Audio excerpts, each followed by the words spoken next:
पंचाक्षर मंत्र नमः शिवाय कर रहे हो, आप षडाक्षर मंत्र ओम नमः शिवाय कर रहे हो, आप राम नाम कृष्ण नाम शिव नाम जप रहे हो, श्री शिवाय नमस्तुभ्यम बोल रहे हो, आप देवी की आराधना कर रहे हो, आप शंकर की आराधना कर रहे हो, आप भूखे को भोजन करा रहे हो, आप प्यासे को पानी पिला रहे हो, किसी की शिक्षा की व्यवस्था कर रहे हो, किसी की औषधि की व्यवस्था कर रहे हो, तो समझ लेना कि आप स्वर्ग में निवास कर रहे हो, आप नरक में नहीं रह रहे। ये पृथ्वी ही स्वर्ग है,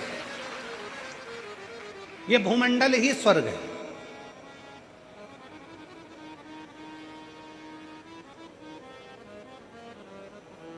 अब राजा ने सूचना कर दी कि कोई मुझे बता दे कि कब्र के अंदर होता क्या है, मरने के बाद होता क्या, कोई मुझे सूचना दे होता क्या। अब दे सूचना कोई।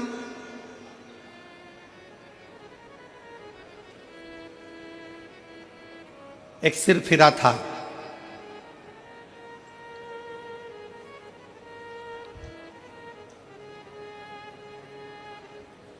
बहुत कंजूस था। उसके मन में आया कि राजा ने सूचना दी है कि कब्र के अंदर होता क्या है, मरने के बाद होता क्या है, बताना है।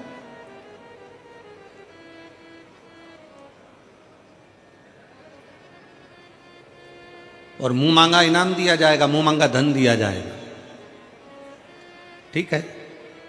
उस व्यक्ति ने, कंजूस ने विचार करा कि मैं अगर अंदर कब्र में चले जाऊंगा, सो जाऊंगा, 20-25 मिनट की बात है, राजा ने तो 15 मिनट दिए हैं, मैं 20 मिनट अगर कब्र के अंदर मिट्टी में दब के सो भी जाऊंगा तो आकर बता दूंगा कि क्या होता है। ठीक है। उस व्यक्ति ने राजा के पास जाकर कह दिया कि मैं कब्र के अंदर जाने को तैयार हूं, मैं मरने को तैयार हूं, मैं बताने को तैयार। राजा ने कहा ठीक है, तैयारी करो। कब्र खोदी गई, उस व्यक्ति को लेकर आ रहे थे, पीछे उसके एक भिखारी पड़ गया। भैया थोड़ा सा दान दे दो ना, भैया तुम मरने जा रहे हो, तुम कब्र में सोने जा रहे हो, ए भैया थोड़ा सा दान दे दो ना। भिखारी कहे भैया भिक्षा दे दो ना, भैया मेरे कटोरे में कुछ डाल दो ना, भैया कुछ दे दो ना। अब वो भिखारी तो सोच रहा था कि मैं वापिस आऊंगा और सोने ही सोने की रकम मिलेगी, बस। अब ये भिखारी और वो कंजूस अलग, इसको क्या दूं। सामने पड़ा था कचरा, पत्तियों के थोड़े थोड़े जो सूखी पत्तियां पड़ी थी, वो पत्तियां उसने उठाई और उसके कटोरे में डाल दी भिखारी के। ले ये ले, तेरे कटोरे में मैंने दे दिया दान, भग यहां से जा, चल जा यहां से। और कटोरे में वो सूखी पत्तियां, पेड़ की सूखी पत्तियां, कचरा उठाकर डाला। भिखारी कचरा लेकर चले गया। इस व्यक्ति के लिए कब्र खोदी गई, उसको अंदर सुलाया गया, उस पे मिट्टियां डाली गई, मिट्टियां डालकर पूरा की पूरा पैक करा गया। अब जितनी जितनी मिट्टी डलती जा रही थी, उतना उतना उसका मन घबराते जा रहा था कि अब तो मरना निश्चित है, अब जीवित रहूंगा ही नहीं तो बताऊंगा कैसे, धन किससे लूंगा, पैसा किससे लूंगा, मेरे तो प्राण ही चले जाए।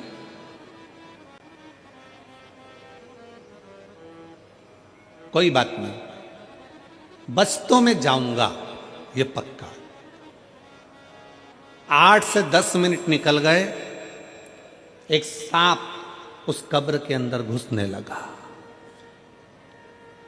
उसने मन में विचार करा कि अभी तो मैं बच भी जाता, पर अब तो पूरा ही मरा। सांप कब्र के अंदर आ रहा था और ये घबरा रहा था। इतने में इसने क्या देखा कि उस सांप को पेड़ के सूखे पत्तों ने रोक दिया। इसने देखा उस सांप को कचरे ने रोक दिया। पेड़ के सूखे पत्तों ने, कचरों ने उस सांप को रोका। सांप अंदर आने का प्रयास करता रहा, सूखे पत्ते उसको रोकते रहे, कचरा उसको रोकता रहा, सांप अंदर नहीं आया। आखिरी में पलट कर चले गया। 20 मिनट पूरे होने के बाद इसको कब्र से निकाला, राजा के दरवाजे में लाकर खड़ा करा। राजा ने पूछा, बताओ कब्र में होता क्या है? उसने अपनी वाणी में कहा, महाराज होता बस वही है कि जीते जी जिंदगी में आप जो दान करते हो वो मरने पर भी आपके सामने आकर खड़ा हो जाता है। जीते जी आपने जो भजन किया, जीते जी आपने जो कीर्तन किया, जीते जी आपने जो मंत्र जाप करा, जीते जी आपने जो नाम जाप करा, जीते जी आप शंकर की कथा सुन रहे हो, जीते जी आप एक लोटा जल चढ़ा रहे हो, फिर निवेदन है, शंकर को तुम्हारे एक लोटा जल की जरूरत नहीं है, शंकर को तुम्हारी बेलपत्र की जरूरत नहीं है, शंकर को तुम्हारे दीपक की जरूरत नहीं है। शंकर कहते हैं कि ये सब कुछ तुमने जल चढ़ाया तुम्हारे लिए, तुमने बेलपत्र चढ़ाई तुम्हारे लिए, तुमने दीप लगाया तुम्हारे लिए, ये सब कुछ तुम्हारा। तेरा तुझको अर्पण क्या लागे मेरा प्रभु, क्या लागे मेरा, ये मेरा कुछ भी नहीं है, जो कुछ भी है सब तुम्हारा है। तुमने जो किसी को पानी पिलाया है, तुमने किसी को सत्संग कराया है, तुमने किसी को भोजन कराया है, तुमने दीप लगाया है, तुमने कहीं भगवान का नाम जाप किया है, ये सब कुछ तुम्हारा आएगा और तुम्हारे काम ही आएगा।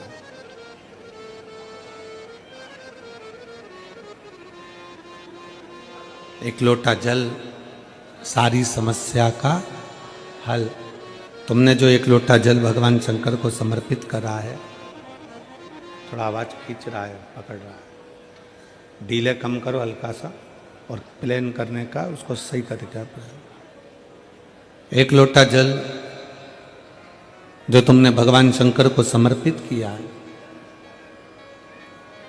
वो एक लोटा जल किसी दूसरे के लिए नहीं किया, तुमने अपने लिए किया। शंकर भगवान के पास में जो भस्म है, शिव जी के पास में जो बेलपत्र है, शिव जी के पास में जो चंदन है, शंकर जी के पास में जो बेलपत्र है, जल है, वो शिव का चढ़ाया गया एक एक सामग्री कोई साधारण नहीं होती, उसका बल बड़ा प्रबल होता है, बहुत प्रबल।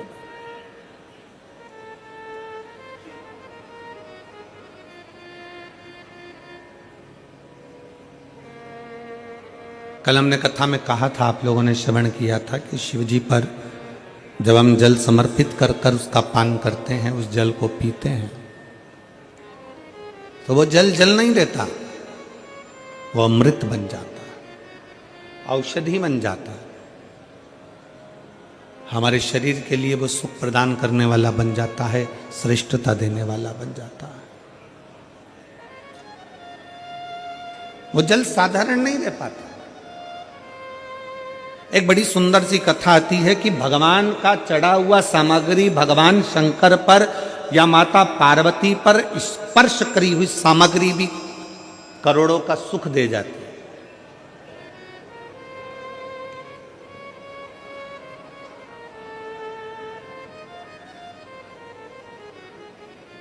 करोड़ों की संपदा दे जाती है।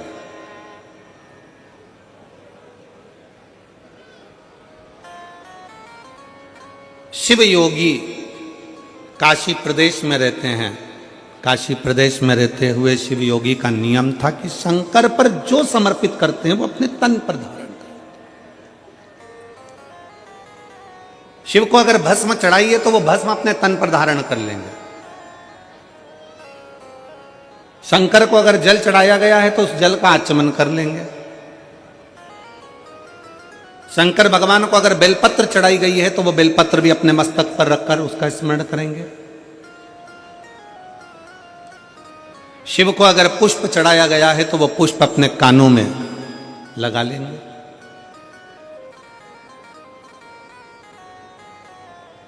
कभी कभी हम तो नहीं जानते, पर आप लोगों ने अगर स्मरण में हो तो हमने भी एक बार दर्शन किया है। आप लोग भी कभी शंकर भगवान के अगर फोटो को निकालोगे, गूगल पर सर्च करना शंकर जी के फोटो निकालना, बहुत सारे, तो उन फोटो में आप पाओगे, आप उन फोटो में दर्शन करोगे कि शंकर जी के कान में एक फूल, शिव जी के कान में कनेर का पुष्प खुसा रहता है। किस किस ने देखा है? किसी फोटो में आप लोगों ने दर्शन करा होगा कि शिव जी के कान में एक पुष्प यहां लगा रहता है।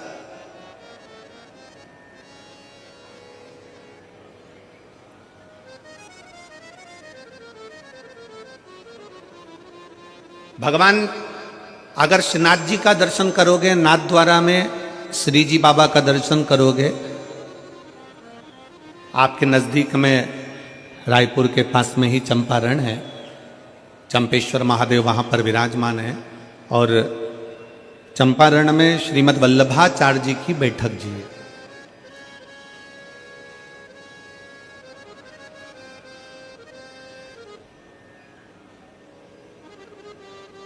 जिन्होंने पुष्टि मार्ग को प्रगटाया, ठाकुर जी के चरणों की सेवा सिखाई। और श्रीनाथ जी का अगर दर्शन करते हो, श्री जी बाबा का अगर दर्शन करते हो, गोवर्धन नाथ जी का अगर दर्शन करते हो, तुम्हारे घर में अगर श्रीनाथ जी का कोई फोटो है, गोवर्धन नाथ जी का अगर कोई फोटो है, श्री जी बाबा का अगर कोई फोटो है, तो उस फोटो में आप दर्शन करेंगे कि श्रीनाथ जी का जो हस्तकमल ऊपर है, उस हस्तकमल पर एक पुष्प रखा हुआ है।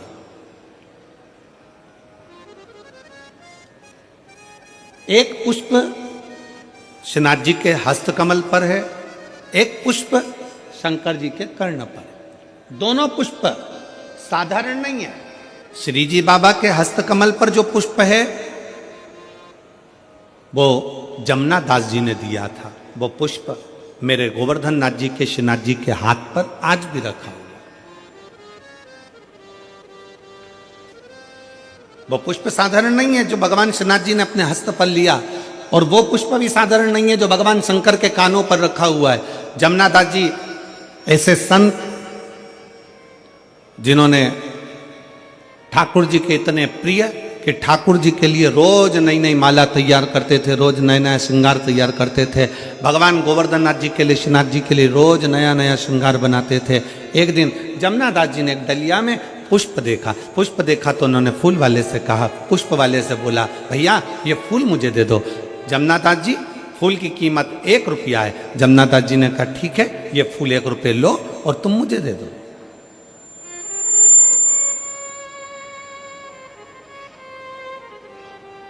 एक रुपया लीजिए और पुष्प मुझे दे दिए। वहीं से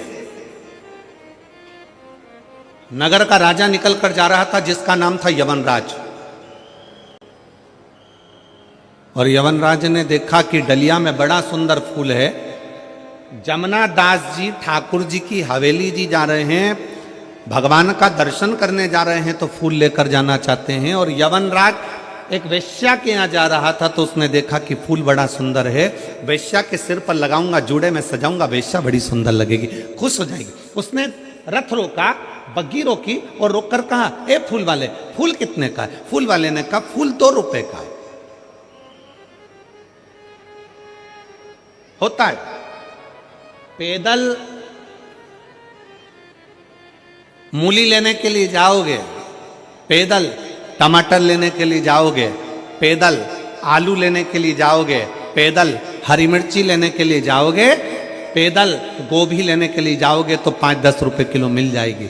2 व्हीलर से जाओगे तो उसकी कीमत थोड़ी सी बढ़ जाएगी, 4 व्हीलर से जाओगे तो उसकी कीमत दुगनी हो जाएगी। कीमत गाड़ी की है। पैदल गए 10 रुपए किलो मिल गई गोभी, 2 व्हीलर से गए 15 रुपए किलो मिल गई गोभी, 4 व्हीलर से गए 20 रुपए किलो मिल गई गोभी। जमुना दास जी 1 रुपए का फूल ले रहे थे, यवनराज ने आकर पूछा, कितने का फूल है?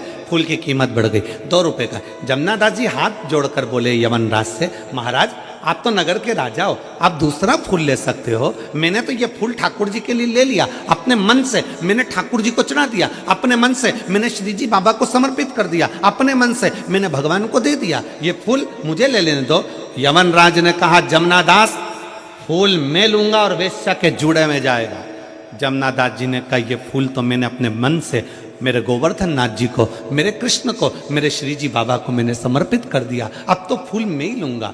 यमनराज ने कहा, जमुना दास समझ जा, तुम मुझसे कह रहा है कि फूल मैं लूंगा, फूल की कीमत मैं 2 रुपए देता हूं। फूल वाले ने कहा, ले लो आप। जमुना दास जी ने कहा, पहले तो फूल मैंने 1 रुपए में लिया था, माली कहता अब 2 रुपए का है।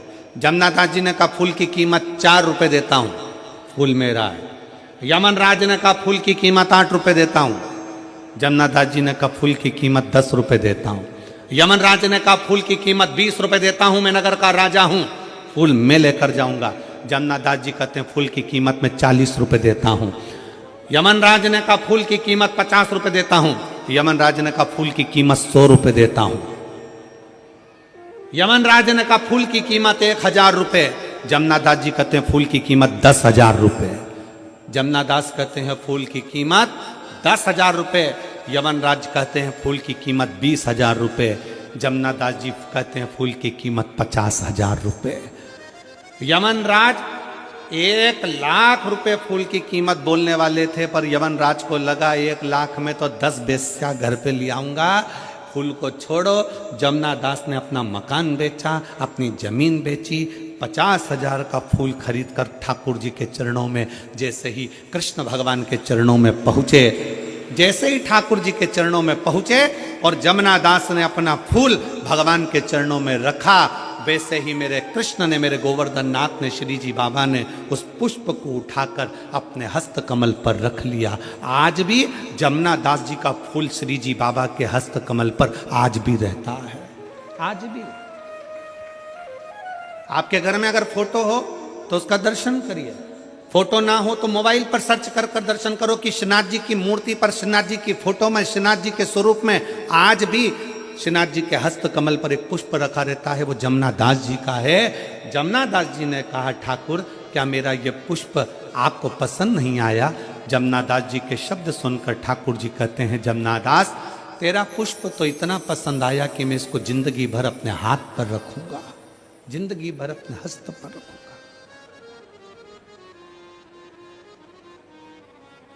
क्या था इस पुष्प में? इस पुष्प में कीमत नहीं है, इस पुष्प में दिल है, भाव है। वो तो जमनादास जी थे जो फूल की कीमत बढ़ा दी है। एक हम घर की मां कह देती है सुन बेटा आज पंडित जी पूजन कराने आएंगे, आज शिवरात्रि है, माला लिया बाजार से। पति से कहा जाओ जरा माला लिया बाजार से।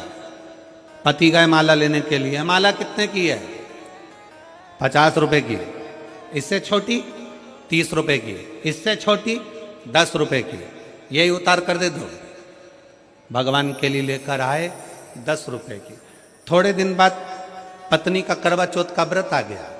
पत्नी ने कहा सुनो मेरे लिए वो सिर में बांधने का वो गजरा और जूड़ा लेकर आना। पति गया मार्केट में फूल वाले के यहाँ, ये कितने का है? 40 रुपए का। इससे अच्छा बता 50 का, इससे अच्छा बता 150 का, इससे अच्छा बता 200 का। पत्नी के लिए लेकर आया तो अच्छे से अच्छा लाया, बच्चों के लिए लाया तो अच्छे से अच्छा लाया, और परमात्मा के लिए लाया तो सस्ते से सस्ता लाया। भगवान भी समझ जाते हैं तेरी दृष्टि में मैं हल्का हो गया, मेरी दृष्टि में तू हल्का हो गया, मेरी दृष्टि में तू हल्का। भगवान कभी नहीं कहते कि मुझे बहुत सारा धन दो, भगवान कभी नहीं कहते कि मुझे बहुत सारी संपदा दो, भगवान कभी नहीं कहते कि मुझे ढेर सारी पूंजी दो। भगवान तो कहते हैं कि तू दिल से मुझे जो समर्पित कर रहा है वो मेरे लिए नहीं, तू तेरे लिए कर रहा है, तेरे लिए।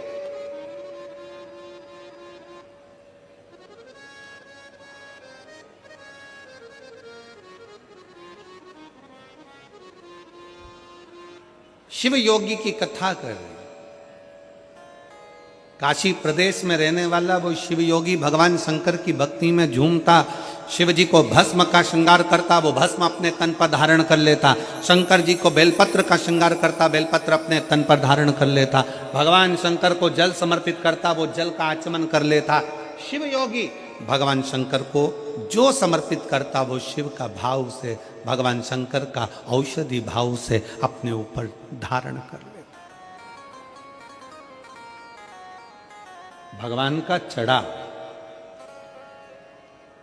भगवान को समर्पित किया गया, कोई साधारण हो सकता है? हमने पहले भी एक बार कथा में कहा था, मेरी जीजियों से निवेदन है, मेरे जीजाओं से निवेदन है, मेरी बेटियों से बेटाओं से निवेदन है, कोई 500 रुपए की साड़ी लेकर आए, कोई 1000 रुपए की साड़ी लेकर आए, कोई 10,000 की साड़ी लेकर आए, तुम 200 रुपए की साड़ी लेकर आए।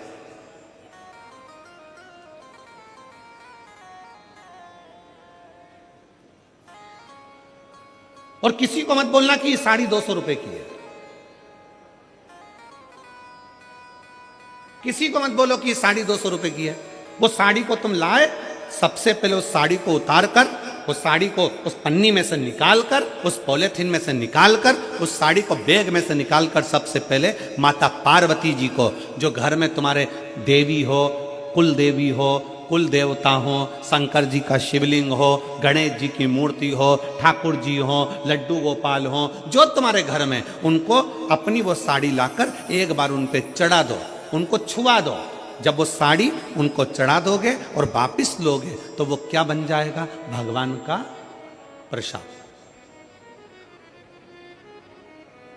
अब वो साड़ी नहीं रही, अब वो प्रसाद बन गई।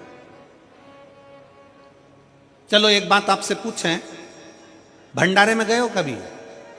अरे जम के तो बोलो जरा। आजकल छत्तीसगढ़ वाले कम बोलते हैं क्या? जम के तो बोलो जरा। भंडारे में गए हो, सब्जी खाई है, वो सब्जी तुम घर में बनाकर खाओगे तो वैसा स्वाद आएगा क्या? नहीं। भंडारे की पूड़ी में, भंडारे की सब्जी में, भंडारे के चावल में, भंडारे के दाल में। और हम तो जजमान जी से भी कहेंगे, कमल देवांगन जी से, देवांगन जी यहाँ भी कथा में भंडारा चला रहे हो तो एक निवेदन है, कभी आप भी 7 दिन में एक दिन उसका प्रसाद पाकर देखना, वो शंकर का अमृतमय प्रसाद होता है, वो भंडारा प्रसाद, उसका भाव बड़ा शुद्ध होता है। कभी मौका मिले तो एक आध बार गुरु नानक देव जी के गुरुद्वारे में लंगर में जाकर देखना। कभी मौका लग जाए, एक बार गुरु नानक देव जी का कहीं गुरुद्वारा हो और उस गुरुद्वारा का लंगर का प्रसाद चख कर देखना, उस प्रसाद की महत्वता को जानोगे कि लंगर जो हम चखते हैं उसका क्या है। कभी मौका लग जाए किसी सदगुरु के दरवाजे पर जाकर उस प्रसाद को पाकर देखिए। कभी मौका लग जाए तो कुबेरेश्वर धाम पर आकर जो खिचड़ी बाबा की मिलती है उस खिचड़ी का प्रसाद पाकर देखिए। कभी मौका लग जाए तो किसी संत साधु गुरुजन तपस्वी जन साधक उपासक के यहाँ जाकर उस तप बल से पकी हुई इस प्रसाद को पाई, उसका स्वाद देखिए। साड़ी वही है, 200 रुपए की साड़ी है, किसी को मत बताओ कि 200 की है, बस उसको ले जाके भगवान को चढ़ा दो, प्रसाद बन जाए। अब वो प्रसाद बन गई तो वो कीमत वाली हो गई, वो प्रसाद बन गई तो उसमें स्वाद आ गया, वो प्रसाद बन गई तो भगवान का स्वाद हो गया, स्वाद।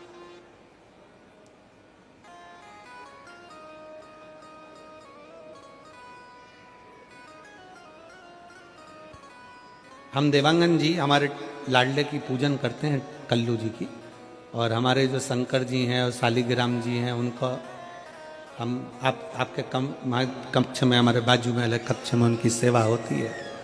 सुबह सुबह हम वहाँ पहुँच जाते हैं सेवा के लिए। तो जब भगवान को भोग लगता है और भगवान का जब स्नान आदि हो जाता है, भोलेनाथ जी का पूजन हो जाता है और भाभी जी वगैरह वो फ्रूट्स थोड़ा सा फल और दूध वगैरह भेजती हैं, तो वो हम भोग लगाकर वापिस उसको बाहर भेजते हैं। उसका थोड़ा सा प्रसाद आप पहले भगवान के पास ना आए उससे पहले उसको रख कर देखो और उसको खाकर देखो। और जो शंकर जी की हम पूजन करें तो बाबा की या किसी मंदिर में पूजन होती है, वो मंदिर का प्रसाद जब अंदर से बाहर आता है और प्रसाद को पाकर देखोगे तो उसका स्वाद अपने आप बढ़ जाता है, क्योंकि वो प्रसाद हो जाता है, वो प्रसाद।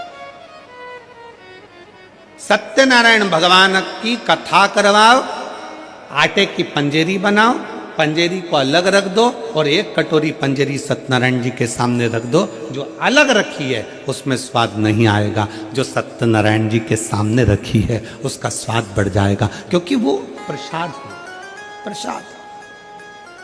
200 रुपए की एक प्रैक्टिकल जरूर करो। किसी और वाला महाराज झूठ तो नहीं बोल रहा, प्रैक्टिकल करते रहना चाहिए, प्रैक्टिकल बिल्कुल करो,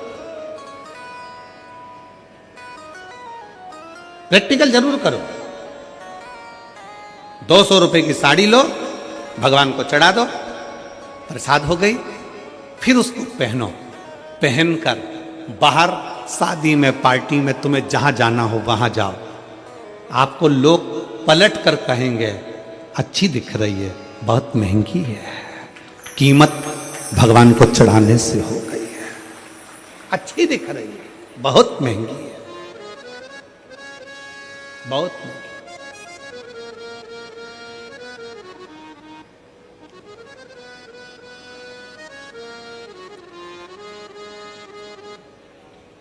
और तेरा ही दिया मैंने खाया पिया है, तेरा शुक्रिया है, तेरा शुक्रिया है। मुझे भोले बाबा ने बहुत दे दिया है, तेरा शुक्रिया है, तेरा शुक्रिया है, तेरा शुक्रिया है, तेरा शुक्रिया है।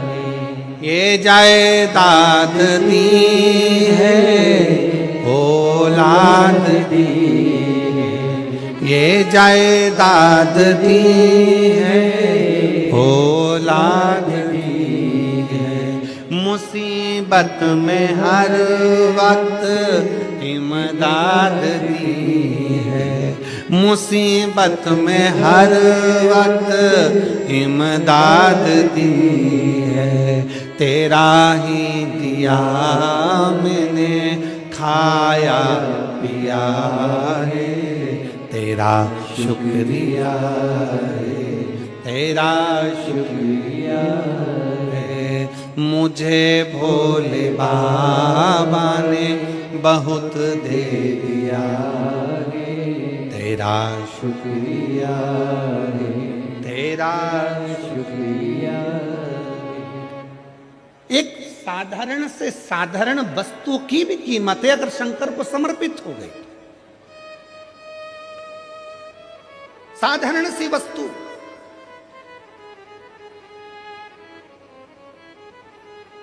सीता जी ने जब हनुमान जी ने माता जानकी जी को राम जी की मुद्रिका दी, तब सीता जी ने हनुमान जी को क्या दिया था? जम के बोलो, क्या देकर भेजा था? अरे बोलो तो, क्या देकर भेजा? हनुमान जी ने तो माता जानकी जी को मुद्रिका दी थी, अंगूठी दी थी। सीता जी ने क्या देकर भेजा था? अपनी चूड़ामणि। क्या देकर भेजा था? जम के बोलो जरा। अपने बालों की चूड़ामणि माता जानकी जी ने हनुमान जी को देकर भेजा। क्या थी चूड़ामणि? कहां से आई थी चूड़ामणि? वो चूड़ामणि इतनी विशेष क्या थी जो चूड़ामणि सीता जी ने हनुमान जी को दे दी?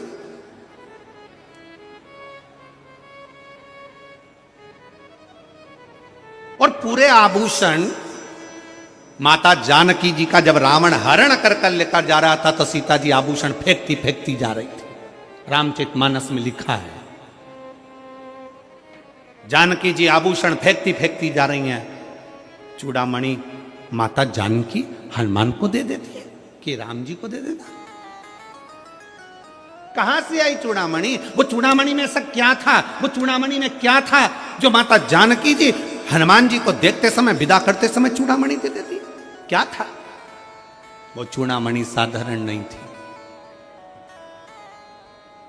जब मंथन किया गया देवता और राक्षसों ने मिलकर, समुद्र मंथन करा, मंदराचल सुमेरु पर्वत की रई बनाकर, शेषनाग की नेति बनाकर जब मंथन किया, मंथन में रत्न निकले, माणिक मोती औषधि सब कुछ निकले। फिर रतन में लक्ष्मी जी प्रकट हो रही थी, उससे पहले एक देवी और प्रकटी थी।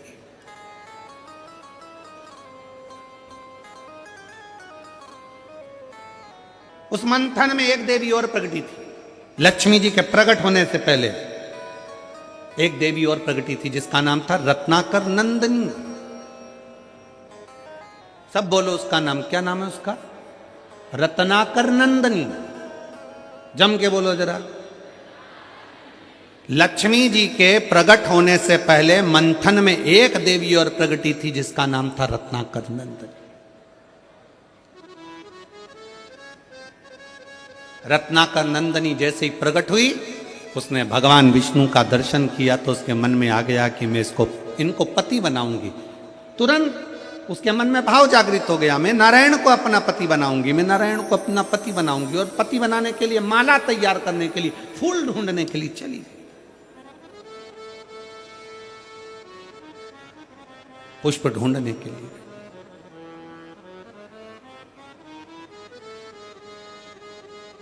और रत्नाकर नंदनी जब फूल ढूंढने के लिए गई, इतनी देर में मंथन में प्रकट हो गई माता महालक्ष्मी।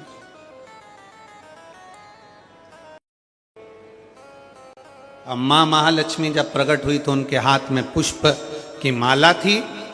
भगवान नारायण को जैसे ही लक्ष्मी जी ने देखा, आगे बढ़कर माता लक्ष्मी ने वो नारायण के गले में माला पहना दी। और जैसे ही माला पहनाई, भगवान विष्णु को लक्ष्मी जी ने वर लिया। वर लिया, पूरे देवताओं के पास सूचना पहुंच गई कि माता लक्ष्मी जी ने भगवान विष्णु को वर लिया है, उनका विवाह होना है। समुद्र देवता कन्या दान करेंगे, लक्ष्मी जी का मंगल विवाह होगा। विवाह की तैयारी होने लगी, देवताओं का आगमन हो गया। भगवान शंकर पार्वती भी वहां आ गए जहां पर लक्ष्मी और नारायण का विवाह हो रहा है।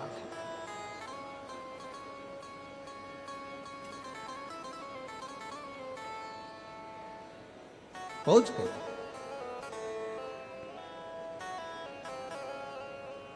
विवाह का कन्यादान हुआ, लक्ष्मी जी का विवाह नारायण के साथ हुआ। इतनी देर में रत्नाकर नंदनी आ गई, माला बनाकर, माला लेकर, पुष्प लेकर। स्वामी भगवान विष्णु को देखा तो भगवान विष्णु के पास में तो लक्ष्मी खड़ी थी। दोनों की वरमाला हो चुकी थी, भावर हो चुकी थी, दोनों का विवाह हो चुका था।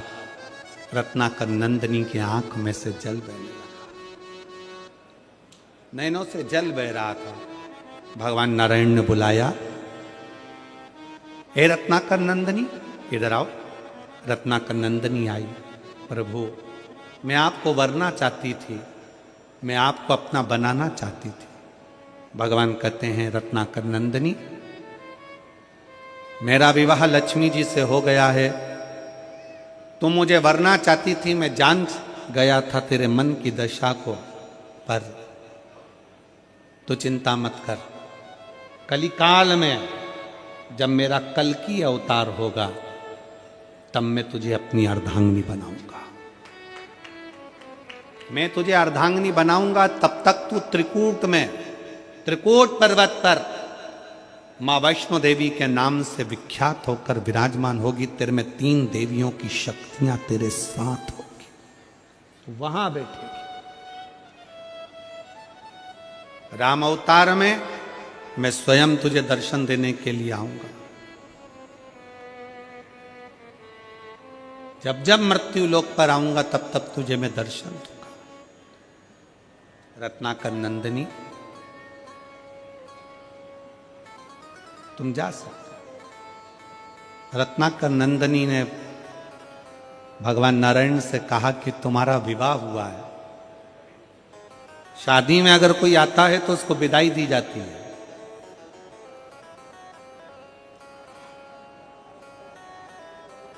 शिव महापुराण की कथा में अगर कोई आता है तो उसको जजमान विदाई नहीं देता। शिव महापुराण की कथा में अगर कोई आता जी को स्पर्श करी हुई वो चूड़ामणि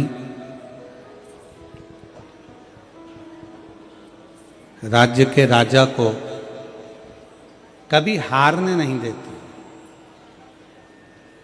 शंकर भगवान पर चढ़ी हुई बेलपत्र या चढ़ा हुआ जल आपको कभी गलत जगह पर जाने नहीं देगा, आपकी जिंदगी को संवारेगा जरूर। शिव का चढ़ा जल एक पत्र है।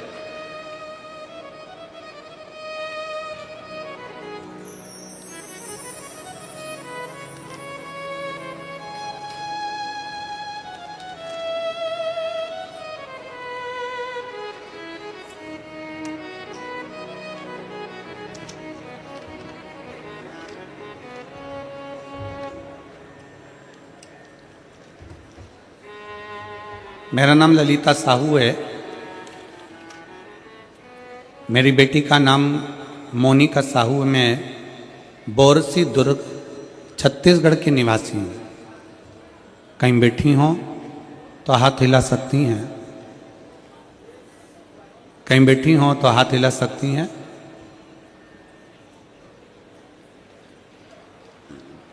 आइए, हाथ हिला तो एक बार। आ जाइए, एक बेलपत्र ले जाइए, आ जाइए, दोनों आ जाओ, आ जाइए। मेरा नाम श्रीमती ललिता साहू, मेरी बेटी का नाम मोनिका साहू। मैं बोरसी दुर्ग छत्तीसगढ़ की निवासी हूँ। पत्र को आप लोग एलईडी पर आस्था चैनल पर पढ़ सकते हैं। मेरा मोबाइल नंबर ये है। एक लोटा जल पशुपतिनाथ व्रत भोले बाबा के मंदिर में सेवा करने का फल क्या मिलता है, मैं सभी जन को बताना चाहती हूँ। भोले बाबा की कृपा का क्या गुणगान है, जितना भी बोलूँ बहुत कम है। मेरी बेटी सिविल सेवा परीक्षा की तैयारी वर्ष 2019 से कर रही थी। 2019 से वो तैयारी कर रही थी, किंतु कुछ नंबर कम होने के कारण सिलेक्शन नहीं हो पाता था, रिजल्ट निष्फल हो जाता था, तो मेरी बेटी बहुत ही निराश हो जाती थी। गुरुजी, आप कहते हो चौगनी मेहनत करो और एक लोटा जल भोलेनाथ पर चढ़ाओ। परीक्षा के दिन शहद वाली बेलपत्र शिवलिंग पर चिपकाकर परीक्षा देने जाओ। आपके बताए अनुसार मेरी बेटी रोज मंदिर जाती, परीक्षा के दिन बेलपत्र में शहद लगाकर भोले बाबा के शिवलिंग को चिपकाकर परीक्षा देने गई। मैं पशुपतिनाथ का व्रत की, परिवार सहित सीहोर गई, कंकर शंकर की पूजा की। 17 अगस्त 2024 की कावड़ जाकर भरी, बाबा की जो 2024 की कांवड़ थी वो भी जाकर भरी है। भोले बाबा की ऐसी कृपा हुई कि बेटी CGP SC की सभी परीक्षा कंप्लीट करके मेरी बेटी वर्ष 2023 की परीक्षा में उत्तीर्ण होने के बाद 14वां रैंक प्राप्त कर ली और राज्य वित्त सेवा अधिकारी के पद पर आज मेरी बेटी नियुक्त हो गई। मैं बाबा को यहाँ धन्यवाद देने के लिए आई हूँ। कहीं बैठे हैं तो आकर आप बेलपत्र ले सकते। अगला पत्र है। मेरा नाम विनोद सेन, पिता श्री देवलाल सेन। कहीं बैठे हों, ग्राम पंचायत नवगांव, पोस्ट रोंधा, तहसील धमधा, जिला दुर्ग, छत्तीसगढ़ का निवासी हूँ। मेरा मोबाइल नंबर ये है। कहीं बैठे हों, विनोद सेन, पिता श्री देवलाल सेन, ग्राम आप ही हैं। आ जाइए, एक बेलपत्र ले जाओ बेटा, हाथ हिलाओ एक बार वापिस, आ जाओ। मेरा नाम विनोद सेन, पिता श्री देवलाल सेन, ग्राम पंचायत नवगांव, पोस्ट रोंदा, तहसील धमधा, जिला दुर्ग, छत्तीसगढ़ का निवासी हूँ। मेरा मोबाइल नंबर ये है। एक लोटे जल का मैं क्या महत्व बताऊँ गुरुजी। 2022 से आपकी कथा टीवी पर आपकी कथा सुन रहा हूँ गुरुजी। 22 वर्ष मेरा उम्र है। 2023 में मैंने अपना ग्रेजुएशन पूर्ण किया और 2023 में ही मैंने एक सरकारी नौकरी के लिए परीक्षा दिया। उससे पहले मैंने कोई कोचिंग या तैयारी नहीं किया था। मैं बहुत कम उम्र में से शिव जी की भक्ति में लगा हूँ। बस बाबा पे भरोसा करके और एक बेलपत्र शहद लगा के बाबा को प्रणाम करके परीक्षा दिला दिया। 2024 सितंबर में आपका उसका परिणाम आया और उस परीक्षा में पास हो गया। CSPDL CL विद्युत विभाग में असिस्टेंट इंजीनियर के पद पर बाबा ने मुझे चयनित करा दिया। मैं गांव का पहला लड़का हूं जो सरकारी नौकरी में लगा हूं। बाबा, ये केवल बाबा की कृपा है जो मेरे गांव का पहला व्यक्ति सरकारी नौकरी में लगा। मैं बाबा को प्रणाम करने के लिए आया हूं। पहले मुझे, अब पत्र को जरा ध्यान से पढ़िएगा, पहले मुझे गांव और रिश्तेदार ताना मारते थे कि शिव जी की भक्ति से और पूजा पाठ से समय खराब होगा, ये सब छोड़ो और काम में ध्यान दो, ये सब छोड़ दो और काम में ध्यान दो। गुरुजी, बाबा ने मेरी नौकरी लगा के सभी को जवाब दे दिया कि शंकर जी पे चढ़ाया गया एक लोटा जल कभी खाली नहीं जाता। शिव भक्ति मूल। और देखो रे भाई, ओ छत्तीसगढ़िया सबले बढ़िया, थोड़ा ध्यान से सुनिएगा। आप शंकर जी के मंदिर जाओगे जल चढ़ाने, लोग ताना देंगे। आप शिव जी के मंदिर जाओगे, लोग ताना देंगे। आप कथा सुनने के लिए शिव महापुराण के पंडाल में आओगे, लोग ताना देंगे। आप होटल में खाने जाओगे कोई ताना नहीं देगा, आप मदिरा का नशा करोगे लोग खुश होंगे, बर्बाद हो जा। लोग ये चाहते हैं। आप जब जब सनातन धर्म की ओर आगे बढ़ोगे, दुनिया के लोग आपको ताना दे देकर खींच कर पीछे लाएंगे, पर आपका फर्ज है कि शंकर जी का चरण नहीं छोड़ना, शिव महापुराण मत छोड़ना, वो आपको नहीं छोड़ेगी, आगे बढ़ाती रह जाए, आगे बढ़ाती ले जाए।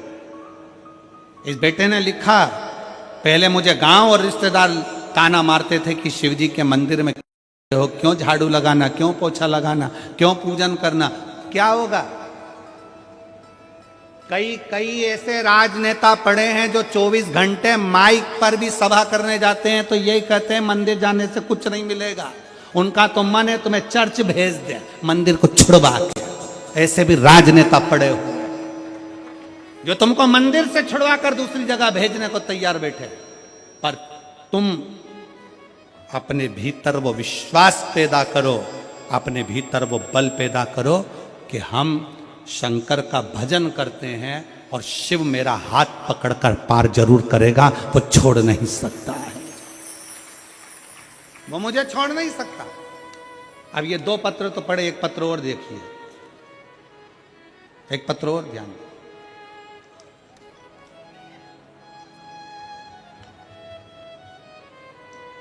मैं दीपक यादव सेज बाहर दुर्गा चौक से हूं, कहीं बैठे हो दीपक जी यादव, सेज बाहर दुर्गा चौक से हूं, कहीं बैठे हो तो हाथ हिला सकते हैं।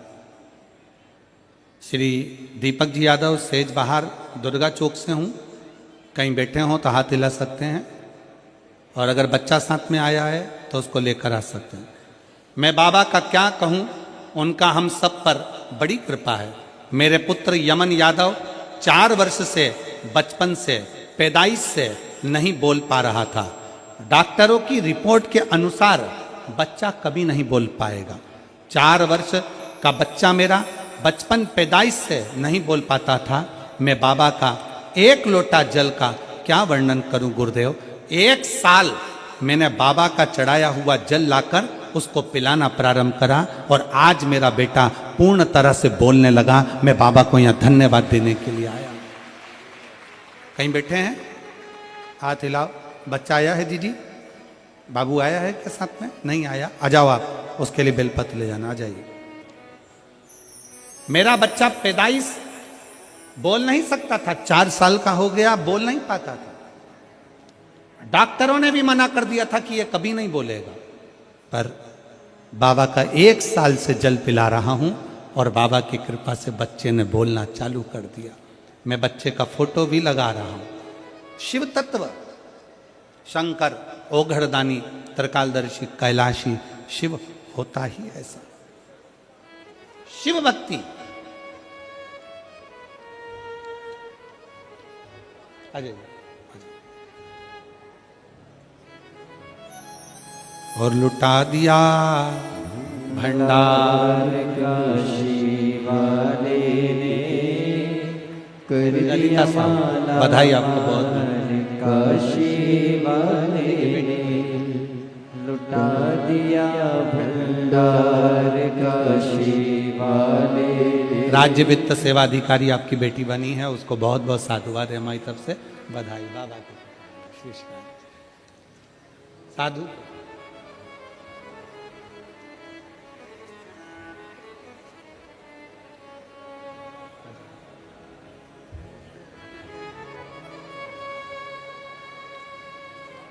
विनोद सेन, पिता श्री देवलाल सेन, अपने गांव का पहला लड़का है जो सरकारी नौकरी में लगा है। एक बार जोरदार ताली बजाकर स्वागत करें। गांव के लोग बहुत ताने कई लोग देते थे, परिवार वाले भी, कि ये कुछ नहीं कर सकता, शंकर के मंदिर जाके झाड़ू पोछा करता है, जल चढ़ाता है, क्या इसकी सरकारी नौकरी लगेगी? पर बेटे ने लिखा कि बाबा का 1 लोटा जल ने दिखा दिया, सबके मुख चुप कर दिए। रोते नहीं बेटा आप तो,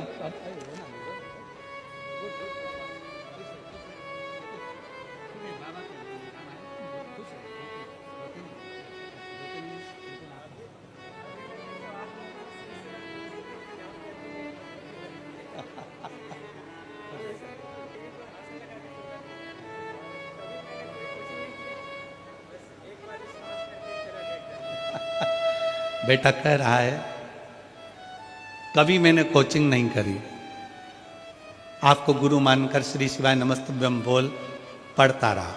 आप कहते हो मेहनत 4 गुनी करो, मैंने मेहनत को 4 गुना कर लिया और बिना कोचिंग के आज सरकारी नौकरी में बाबा की कृपा से विद्युत विभाग के असिस्टेंट इंजीनियर के पद पर मैं नियुक्त हो गया। मैं बाबा को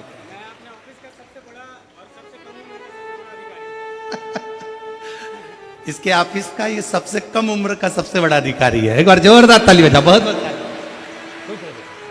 एक माता पिता के लिए,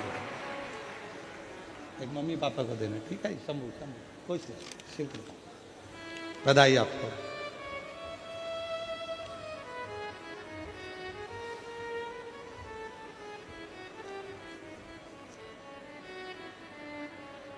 और रिश्ता तेरा मेरा सबसे प्यारा, रिश्ता तेरा मेरा सबसे प्यारा, तू मेरा बाबा, मैं हूँ तेरा लाला, मैं हूँ तेरा लाला। 4 साल का बच्चा जिसे डॉक्टर ने कह दिया था बचपन से ये बोल नहीं पाएगा तालू के कारण, पर उसकी वाणी देव अधिदेव महादेव ने दी है। 1 साल तक लगातार शिव जी पे चढ़ा हुआ पानी उस बच्चे को पिलाना प्रारंभ करा और बोलना प्रारंभ करा। एक बार जोरदार ताली बजाता शिव तत्व। तू मेरा बाबा, मैं हूँ तेरा लाला, मैं हूँ तेरा लाला। तू मेरा बाबा, मैं हूँ तेरा लाला, मैं हूँ तेरा लाला। लाखों की संख्या में आप लोग पहुंचे हैं, पंडालों में जगह नहीं है, दिल से आप कथा श्रवण कर रहे हैं, हृदय से सुन रहे हैं। और ये हमारा विश्वास कहता है, मेरा शंकर की भक्ति कहती है और मेरा विश्वास कहता है कि मेरा भोलेनाथ आपकी भी झोलियां खुशियों से जरूर भरेगा और खाली नहीं भेजेगा।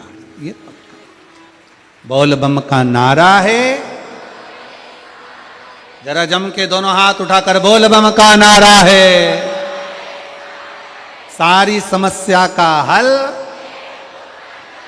ये विश्वास करता है, खाली नहीं जाओगे, भरोसा।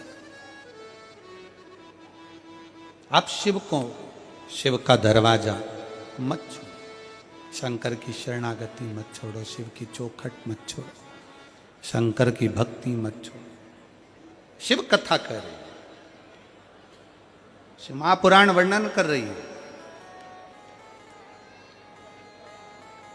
एक 200 रुपए की साड़ी भी अगर भगवान शंकर को, देवता को चढ़ाकर प्रसाद समझकर हम पहन रहे हैं, उसकी कीमत है। शिवयोगी काशी प्रदेश में रहने वाले एक सन्यासी, एक तपस्वी, एक साधक शंकर को चढ़ी हुई भस्म अपने तन पर धारण कर शंकर की चढ़ी हुई भस्म को अपने तन पर लगा ले।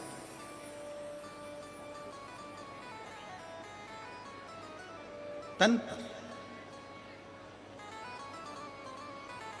हमने आपको एक बात कही थी कि अपने घर के दरवाजे पर श्री शिवाय नमस्तुभ्यम लिख दो। अपने घर के दरवाजे पर श्री शिवाय नमस्तुभ्यम लगा दो, चिपका दो। गाड़ी हो, घोड़ा हो, जो है आपके घर में, बाइक है, 4 व्हीलर है, ट्राली है, ट्रैक्टर है, सब पर लगा। उसका फल क्या मिल सकता है, उसका फल क्या प्राप्त हो सकता है? एक पत्र है,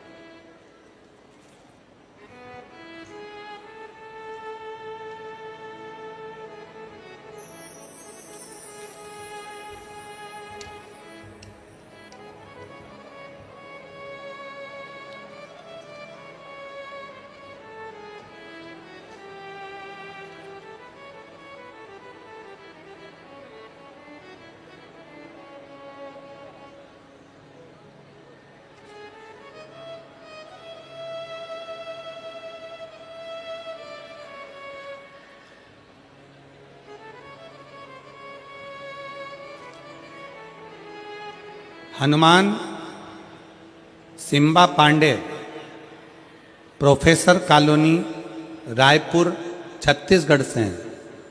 कहीं बैठी हों तो हाथ हिला सकती हैं। आप ही हैं? श्री शिवाय नमस्तुभ्यम। आ जाओ, एक बेलपत्र ले जाना चाहिए। भोलेनाथ पर जल चढ़ाने का मैं क्या वर्णन करूं गुरुदेव। पहले मैं बताना चाहूंगी कि मैंने दरवाजे पर श्री शिवाय नमस्तुभ्यम लिखा, उसको आप देखिए। पहले दरवाजे पर मैंने श्री शिवाय नमस्तुभ्यम लिखा, और बाबा का दरवाजे पर जिस दिन से श्री शिवाय नमस्तुभ्यम लिखा, 10 से 12 साल का सपना था कि मेरा 2 मंजिल मकान ऊपर की ओर बन जाए।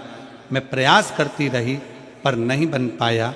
पर पहली बार मैंने दरवाजे पर श्री शिवाय नमस्तुभ्यम लिखा। 1 रुपया भी पास में नहीं था, पर बाबा ने कहीं से व्यवस्था कर कर हमारा 3 मंजिल मकान खड़ा कर दिया। मैं बाबा को यहाँ प्रणाम करने के लिए आई। एक ये तो साधारण पत्रों के भाव में एक पत्र और देखिए, बड़ा सुंदर लिखा है। मेरा नाम लुसिका यादव, उम्र है 22 वर्ष। मेरी माता का नाम अनीता यादव है, पिता का नाम संतोष यादव है। ग्राम उतई, जिला दुर्ग, छत्तीसगढ़ की निवासी हूँ। कहीं बैठी हो तो हाथ हिला सकती हैं। आप ही हैं? श्री शिवाय नमस्तुभ्यम। आ जाओ बेटा, बेलपत्र लेकर जाओ। मेरा नाम लुसिका यादव है, उम्र 22 वर्ष है। मेरी माता का नाम अनीता यादव, पिता का नाम संतोष यादव है। ग्राम उतऊ, जिला दुर्ग, छत्तीसगढ़ की निवासी हूँ। भोले बाबा का क्या वर्णन करूं गुरुदेव। बाबा पर किया गया विश्वास कभी खाली नहीं जाता। मैं 2020 से सरकारी नौकरी की तैयारी कर रही थी, पर कहीं भी मेरा सिलेक्शन नहीं हुआ। मैं टीवी पर आपकी कथा सुनती, मंदिर जाती, 1 लोटा जल चढ़ाती, एक धतूरा अपना नाम और गोत्र बोलकर जैसा आपने कहा वैसा कि वैसे ही चढ़ा देती। आप कहते हो गुरुदेव कि अपनी कैपेसिटी से ज्यादा चौगनी मेहनत करो। आप कहते हो अपनी कैपेसिटी से ज्यादा चौगनी मेहनत करो। मैंने 25 से 31 जुलाई 2024 को भिलाई छत्तीसगढ़ की शिव पुराण की कथा 7 दिन पंडाल में बैठकर सुनी। और पंडाल में बैठकर कथा तो सुनी, साथ में एक विश्वास इस बेटी का दिल का, भरोसा इस बेटी के हृदय का, दृढ़ता